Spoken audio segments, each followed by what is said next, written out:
뭐 어떤 거는 뭐 Thank you very much, guys, and I have the pleasure to be joined here by Dandy after that victory. First up, congratulations, and immediately the question, how satisfying is it to being able to beat Samsung Blue that has given you so much trouble in the past and to do it 3-0? 그동안 그렇게 이기 힘들었던 삼성 블루를 드디어 이기게 됐어요. 소감 좀 말씀해 주세요. 그러니까 한편으로는 정말 제 프로 게이머 인생에서 정말 제일 넘기 힘든 벽을 넘었다는 것에 대해서 제 자신이 자랑스럽고 저희 팀이 자랑스럽습니다. I think Samsung Blue was the biggest mountain obstacle during my professional gamer life, and I'm really glad we were able to overcome that mountain, and I'm really proud of my teammates. Tell me a little more about how you were able to bring them down, and especially about those aggressive picks you decided to go for. It seemed like you guys knew something that we didn't. 그 경기 내내 이제 모든 픽들이 다 되게 공격적이고 이제 되게 공격적이었는데요. 그 삼성블루 어떻게 이기게 되었는지 좀 설명 좀 해주세요. 저희가 원래는 이제 스크림에서는 되게 공격적으로 하는데 대회에서는 좀 수비적으로 움츠러들어서 하는 플레이가 많았거든요. 근데 이제 저희 코치 형이 그걸 지적해주면서 대회에서도 그냥 너희 하고 싶은 대로 해봐라. 그래서 이제 저희 스크림에서랑 비슷하게 공격적으로 하니까 저희가 아마 쉽게 이겼던 게 아닌가 싶어요. So usually when we practice, we play these kind of aggressive picks, but at the tournaments we play a lot of passive plays and picks. So our coach told us to just play as you practice, and like we did in scrim, we just picked the aggressive picks as usual, and I think that's why we won easily. Even though you guys did win this game and you guys are big rivals, we saw here at the end on stage, you guys were giving each other big hugs. Tell us about the friendship between those teams despite how you beat them here. 경기 끝난 후에 삼성 블루팀과 이제 따뜻하게 포옹을 나눈 장면이 나왔었는데 경쟁자임에도 불구하고 이렇게 그 형제팀으로서 친구에 대해서 좀 얘기 좀 나눠주세요. 저희가 이제 형제팀이 모두가 다 서로 친하거든요. 근데 이제 롤드컵 결승이 아니라 4강이란 무대에서 한 팀은 이제 떨어져야 된다는 게 너무 그냥 좀 미안했던 것 같아요. 네. As a sister team, we're really close with Samsung Blue, and I think it's just really sad that one team has to lose at this stage at the World Championship. Well, you guys did make it going on to the final. Do you have any preference of who you want to play there, OMG or Starhorn Royal Club? 결승전 대진으로서 그럼 OMG 팀과 로열 클럽 팀 중에서 붙고 싶은 팀은 있으신가요? 저는 이제 인색이랑 제로님이 계시는 로얄보다는 OMG 팀과 붙고 싶은데 한 번도 만나본 적이 없으니까 그냥 OMG랑 붙어보고 싶어요. Rather than playing Royal Club, who has Insec and Zero, I want to play against OMG. We never played against them in the past, so yeah, I'll pick OMG. What would it mean to you to being able to win that world final after the incredible road you've been through, getting knocked out early last year and dominating here this year?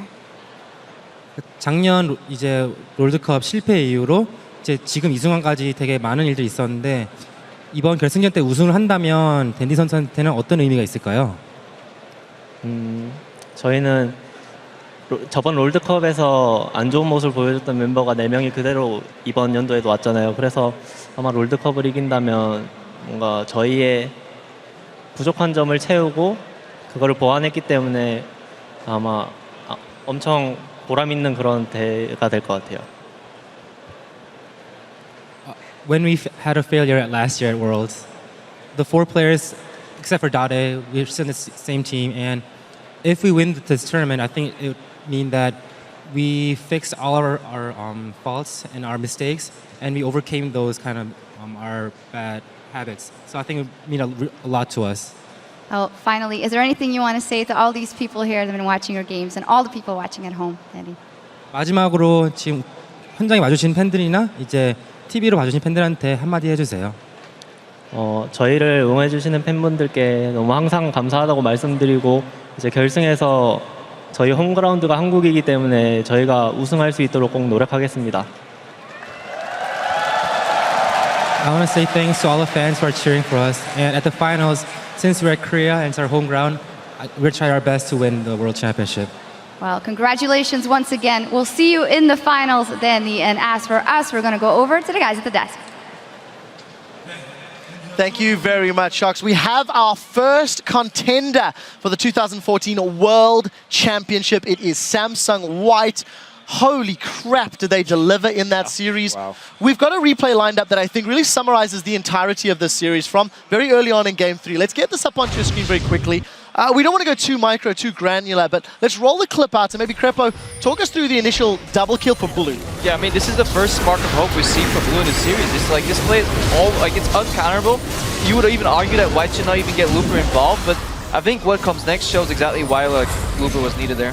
Yeah, and if we come around here now, this is Samsung Blue now moving towards the Dragon, but this is the mistake because they do fight this Dragon quite poorly, and I'll talk about it in a second. So.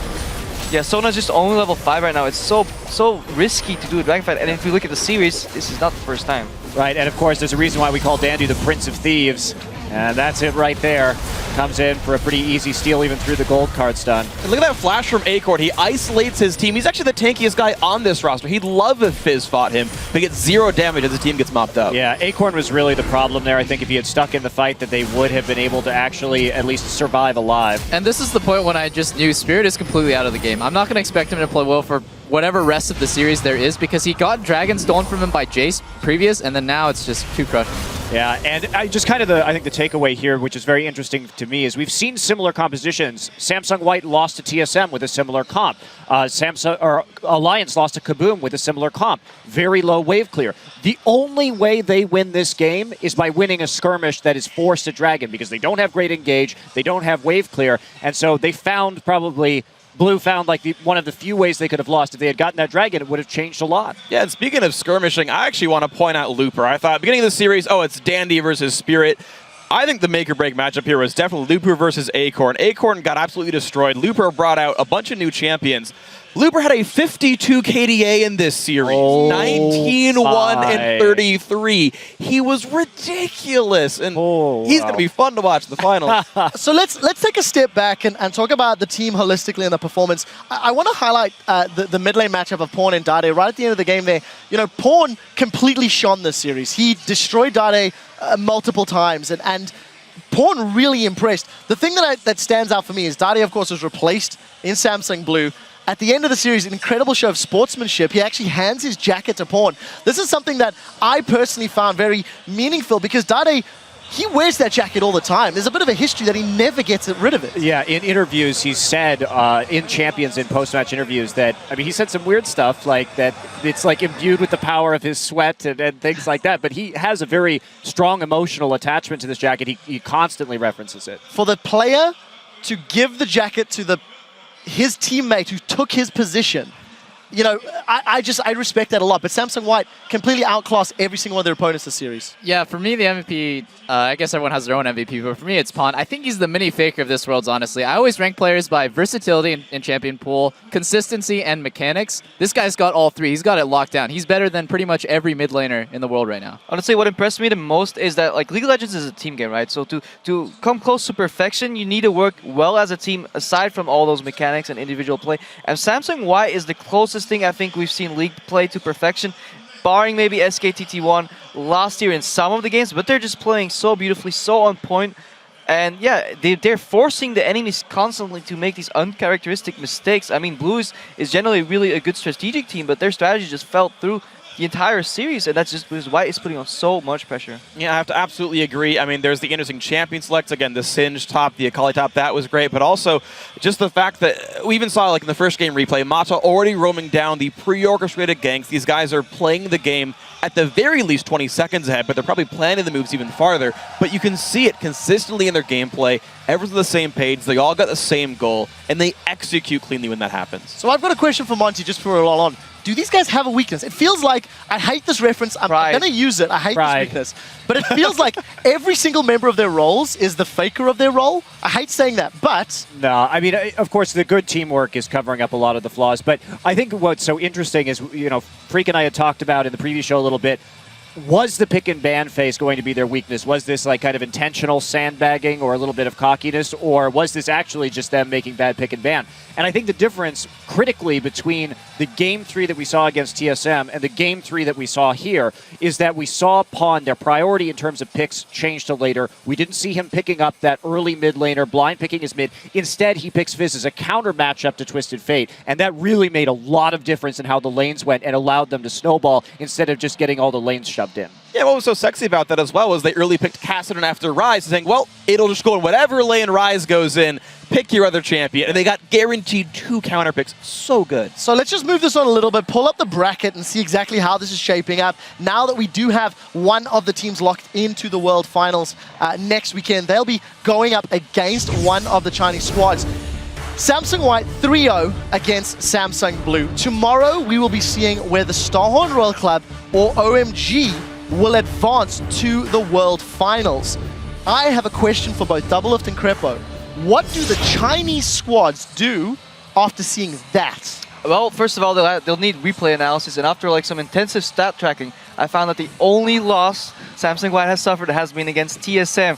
So I would really look at that game carefully. I can't do this anymore. I can't take this analyst test seriously anymore. They just need a lot of done luck here. because I think Apple pie. I think both of them are outclassed. Let's get a legit answer. What does OMG or Royal Club have to do to win tomorrow? For me, it's like delaying your execution. If they win tomorrow, it's like, all right, we're going to survive for another week, boys. But it's like, you're just dead. I don't know. It's so hard. I think the best, like the only avenue they have is if Uzi just hard carries against Imp, who for me is the weakest link, but you can't even really call him a weak link because he's still really, really good. Yeah, I think that's the only area where they can actually be exploited if they punish them bot lane in the laning phase. But even then, I just don't see it. Yeah, I think it's partially Samsung Blue underplayed a little bit. Acorn played worse than he's supposed to. Spirit was outmatched. But you have guys who showed up real well, right? You have guys like Leveling, who had a great series. You've got guys like Uzi, and you've got guys like Going.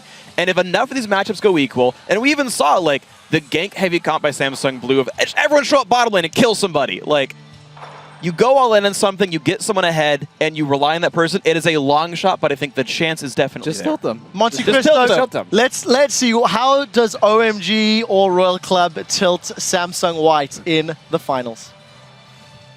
You rotate Well, them, okay, and they there become we tilted. go. There we go. I mean, I think that's our It is answer. superior rotations. Yeah, exactly. You got to rotate the tilt. Yeah. But I don't know. Nobody's had an answer to this team, and we talked about coming in. The picks and bans were going to be really open for White, and they just got the doors just keep opening wider on what they can do in terms of their team compositions, in terms of their pick and ban priority. And now Dandy is finally. It took him until the semis. I mean, you see how scary that Rengar is. He hasn't even felt a need to use it up until this point. And where does it go from here? I honestly say that if Starhorn or OMG, like whichever one makes the finals, you have to believe that if they can win this world championship, it would be one of the biggest upsets in League of Legends history. Well, I think on that one, we're just going to have to roll this one forward, guys, because tomorrow we will get our second best-of-5 semifinal between Chinese team Starhorn Royal Club and OMG. The winner of that match will take on Samsung White in the Sangam World Cup Stadium for the Summoners Cup and the title of World Champions. We'll start the finals at 3 p.m. local time with a 30-minute pre-game show. Then it's a special opening ceremony with the traditional Korean elements, the introduction of the teams, and a live performance of Warriors by the one and only Imagine Dragons. After that, the action begins as the finalists battle it out for the right to join Fnatic, Taipei Assassins, and SK Telecom T1K as world champions. After the Summoners Cup is hoisted, stick around because we will celebrate the champions with fireworks, music, and extended post-game wrap-up show. So guys, mark your calendars for Sunday, October 19th at 8 a.m. Central European Summertime, or if you're in the Pacific time zone, that will hit your streams at 11 p.m. on Saturday, October 18th. Guys, visit us at lolesports.com for the full schedule, world final information, and make sure that you've got the right time zone in your area. That does it for us today here at the Olympic Gymnastics Arena in Seoul. I'd like to give a special thanks to our ever insightful analysts, and for myself, casters, Monty, he's supporting Samsung all the way, the entire world's broadcast crew. Guys, thank you for watching. It's been a good one.